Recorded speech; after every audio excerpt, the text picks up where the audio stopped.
வேண்டாமணியா, இந்த காலத்துல கட்சியோட கொள்கையே சோசலிசம் ஜனநாயகம் ரெண்டே வேலையில சொல்லிடுறானுங்க.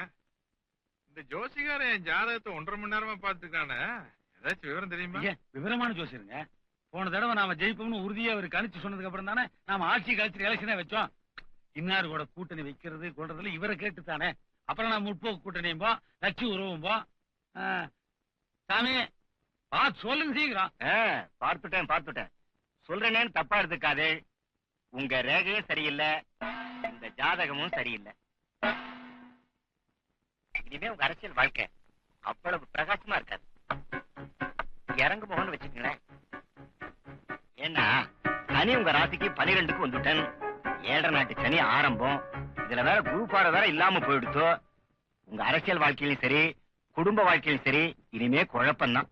இது நாள் வரைக்கும் உங்க குடும்பத்துல சந்தோஷம் இல்லைனாலும் சண்டை இல்லாம இருந்ததோ இல்லையோ. ஆனா இனிமே உங்க குடும்பத்துல நிம்மதியே இருக்காது. மத்த ரேகை விட்டுடுங்க.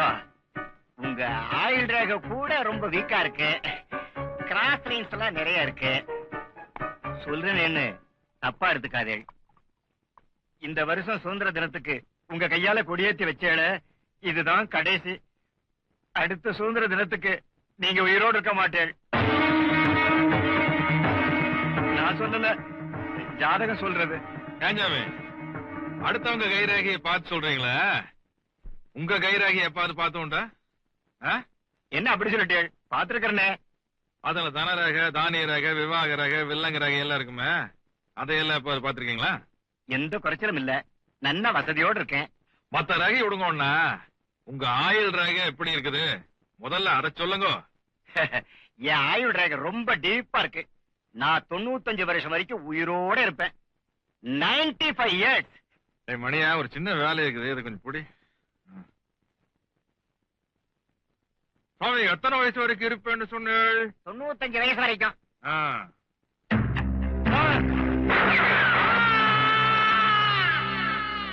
அரசியல் வாழ்க்கையில் நான் தோத்து போவேன்னு நினைக்கிற சக்தி எந்த வடிவத்தில் இருந்தாலும் அதை நான் உயிரோட விட மாட்டேன். அப்படி ஒரு நினைப்பு எனக்கே வந்துச்சுன்னு வச்சுக்க, நான் சூசைட் பண்ணிக்குவேன். நான் வர்றதுக்குள்ள பாடியை கிளீன் பண்ணிடுங்க.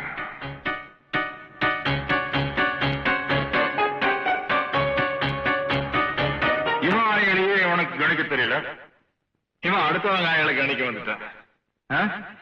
சர்வம் கிருஷ்ணார்ப்பணம்னு சொல்லி எள்ளம் தண்ணி அரைச்சு பொறைச்சிடுங்க. அபிஷ்டு அபிஷ்டு. என்ன குறைஞ்சிருக்கு? நான் கொடுக்கும்போது இவ்வளவு இருந்தது. நீங்க தெளிச்சி அதுலதான் குறைஞ்சது. ஆமா, நீ குடிக்கல. ஐயா சரி, குளத்துல குளிச்சாலே மனசுக்கு ஒரு சந்தோஷமா தான் இருக்குதுப்பா. இதுக்கு ஆமான்னு சொல்லணும்டா. தொட்டதுக்கெல்லாம் வாழ்க வாழ்கன்ட்டு. மணியா, யாராச்சும் வந்து அப்படியே முதுகு தேய்ச்சி விடுங்க பாக்கலாம். எங்க வரீங்க? போங்கடா. ஏங்கண்ணா முதுகுங்களா? மணியா, ஒரு பாட்டு கேட்டு பாடிட்டு தாய.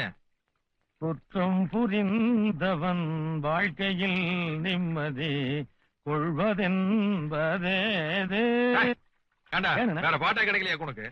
ரத்த கண்ணீருக்கு அப்புறம் நான் படமே பாக்கலீங்கண்ணா. அதுவும் இல்லாம இவனுக்கு தொட்டதுக்கெல்லாம் ஜெய போட்டிருக்கானுங்க. நானும் அப்படித்தானுங்க. ஆனா மகாமகத்துக்கு மகாமகம் தானுங்க நான் மனசாட்சியோட பேசுவேன். நீங்க குளத்துல குடிச்சீங்களா? எனக்கு கும்பகோணம் மகாமகன் ஞாபகம் வந்துருச்சுங்க. ஏன் நான் இன்னும் 2 மாசத்துல ஆட்சி கழிச்சுட்டு எலெக்ஷன் வைப்பாங்க போல இருக்குதுங்க. கட்சிக்குள்ள உங்களுக்கு சீட்டு கிடைக்கவே கிடைக்காதுன்னு பேசிக்கிறாங்க. அப்படியே கிடைச்சாலும் ஜனங்க உங்களுக்கு ஓட்டு போட மாட்டாங்க. நான் ஒண்ணுமே பண்ணலையாடா? அதானுங்க, ஏதாவது பண்ணாதானே போடுவாங்க. நீங்க தான் ஒண்ணுமே பண்றது இல்லையே. சரி மணியா, மனசாட்சியை பார்த்து சீட்டு கொடுத்ததுல உன்னோட பீரியட்ல இப்ப டெண்டர் சிஸ்டம். எவன் நிறைய காசு கொடுக்குறானோ அவனுக்கு சீட்டு கொடுத்துருவாங்க. சீட்டு சரிங்கண்ணா, ஓட்டு அது ஜனங்கள போடணும். அந்த காலத்துல நம்ம கட்சிக்காரங்க மட்டும்தான் கள்ள ஓட்டு போட்டு இருந்தோம். அதனால நம்ம வேட்பாளர்களை பெருவாரியான வித்தியாசத்துல அமோகமா ஜெயிச்சிருந்தாங்க. இப்ப நம்ம கட்சியில இருந்து பிரிஞ்சு போனவங்க நாங்க கட்சி நடத்துறாங்க. அவங்க கள்ள ஓட்டு பின்றாங்களே. ஒரு தொகுதியில மொத்த வாக்காளர் எண்ணிக்கை 3,56,000, பதிவான வாக்கு 5,86,000. எப்படி? அதனால ஜனங்க காலில் ஒழுகிறத தவிர வேற வழியே கிடையாது.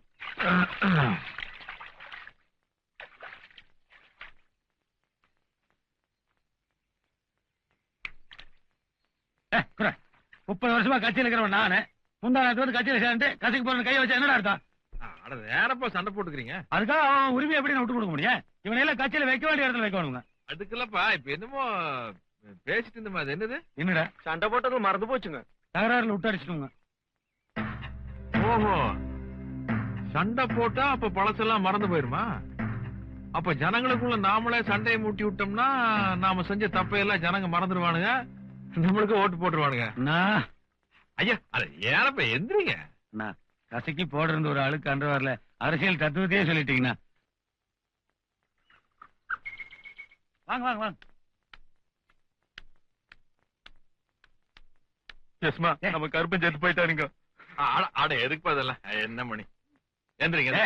எந்திரிச்சு விஷயத்த சொல்லுங்க, அழுதுட்டு இருக்காம. வாழ்ற காலத்துல தானே எங்களுக்குன்னு ஒரு அடி நிலம் கூட இல்லாம இருந்ததுங்க. இப்ப அடக்க முடிறதுக்கு 6 அடி நிலம் வாங்கி கொடுத்துருக்கீங்க. நம்ம கருப்பன் செத்து போயிட்டானுங்க. பணத்தை பணமா புதைக்கணுமுங்க. ஐயா வந்து பாடையை தொட்டு கொடுத்தீங்கன்னா ஜம்மத்துக்கு நாங்க மறக்க மாட்டோமுங்க. கைராசிக்கார் நீங்க. போய் சாரி சனத்துக்கெல்லாம் சொல்லி அனுப்புங்க.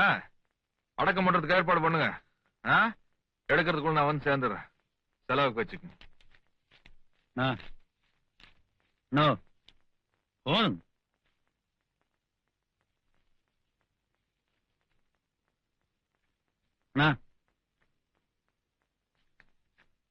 சாமி நீங்க மகாராஷ்டிரா வாங்க இருக்கணும். வாங்க போயிட்டு பாருங்க. கும்பிட்டு போங்க. ஆடை என்னப்பா அது? வேண்டாப்பா. ஆடை எந்திரிப்பா. டே மணியா, நீ சும்மாவே இருக்க மாட்டேன். நீ பழக்கத்திலேயே வச்சிருக்கணும், இல்ல மறந்துக்குவானுங்க. பாருங்க.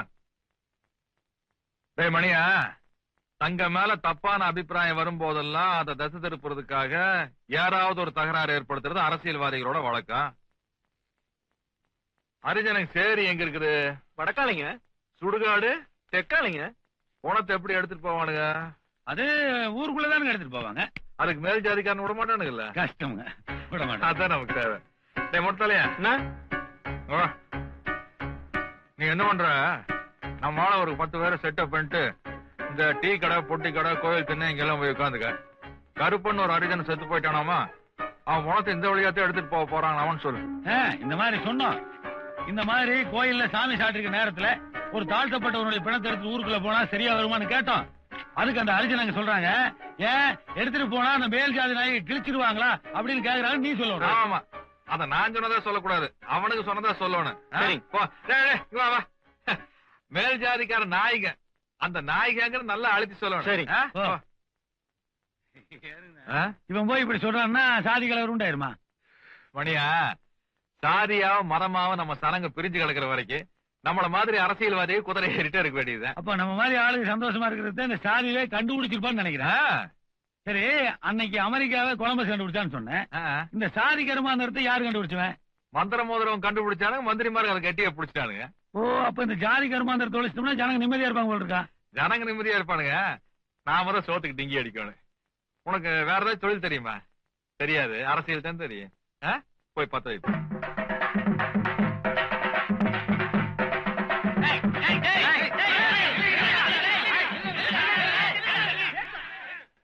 ஏன் சாமி தடுக்கிறீங்க? இந்த வாரம் கோயில்ல விசேஷம் நடக்குது, அதனால இந்த பக்கமா பணத்தை எடுத்துட்டு போறதுக்கு விட மாட்டோம். வேற எந்த பக்கம் எடுத்துட்டு போங்க. இந்த ஒரு தடவை விட்டுருங்க. அடுத்த சாவு விழுந்ததுன்னா பணத்தை எப்படி கொண்டு போகணுங்கிறத பேசி தீர்த்துக்கலாம். என்னையா எங்களுக்கு மட்டும் அக்கறை, உங்களுக்கு எல்லாம் கிடையாதா? சொல்லுங்க. டேய், குடியானவங்கிட்ட சண்டை போட்டுக்கிட்டு நாளைக்கு கூலி நாளைன்னு யார்கிட்ட போறது? பேசாம பணத்தை திருப்பி எடுத்துட்டு போங்கடா. என்னையா இருக்கிறவனுக்கு ஒரு நாயா இல்லாதவனுக்கு ஒரு நாயன் பேசிட்டு இருக்கீங்க? பணத்தை எப்படியா திருப்பி எடுத்து போறது? திருப்பி எடுத்துட்டு போறா இல்லடா நீ? இல்லையா மிரட்டுறீங்களா? யாரும் அனாவசியமா பேசாதீங்கப்பா, நான் பேசிக்கிறேன், அமைதியா இருங்க. டேய், 100 நாள் ஆனாலும் சரி போனா இதே இடத்துலதான் நாரிட்டு கிடக்கும். பக்காளி உங்களால ஆனா பாத்துக்கடா, இறக்கி வைக்கல.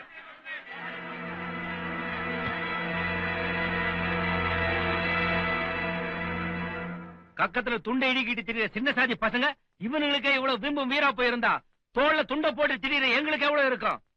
டேய், இவனுக்கு 2 ஒண்ணு பாத்துரும்டா. நம்மளால அப்படியே உட்காருங்க.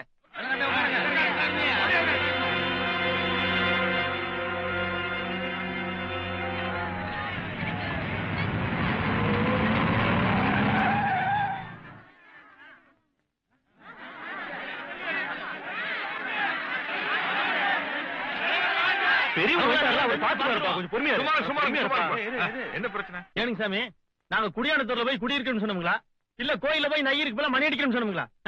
போனத்தை ஊருக்குள்ள போயிட்டு போறேன்னு சொல்றோமுங்க, விட மாட்டேன்னு நம்ப வேண்டானுங்கண்ணா.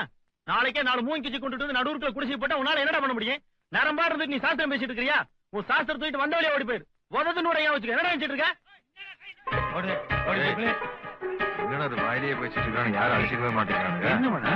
ஜெயப்போடு ஒண்ணு என்ன பண்ண? பண்ணா பண்ணியா உதலாம் ஓட்டுறேன். ஆரம்பிச்சிச்சு, நான் போய் பார்த்தேன். சும்மா இருப்பா. ஏன்பா வாயில பேசிக்க வச்சுக்கிறீங்க?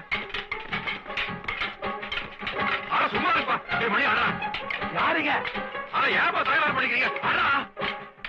அடினா யாரு அடிக்கிறது? ஐயோ சும்மா இருப்பா. ஆடா.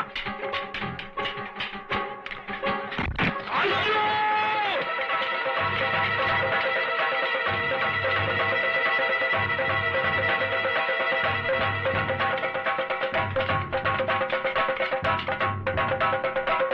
என்ன அடிச்ச? எதுக்குடா அடிச்ச? அடிக்க சொன்னீங்க, ஆளாரு சொல்லல. அதான் அப்புறம் உங்களே அடிச்சு போட்டேன்.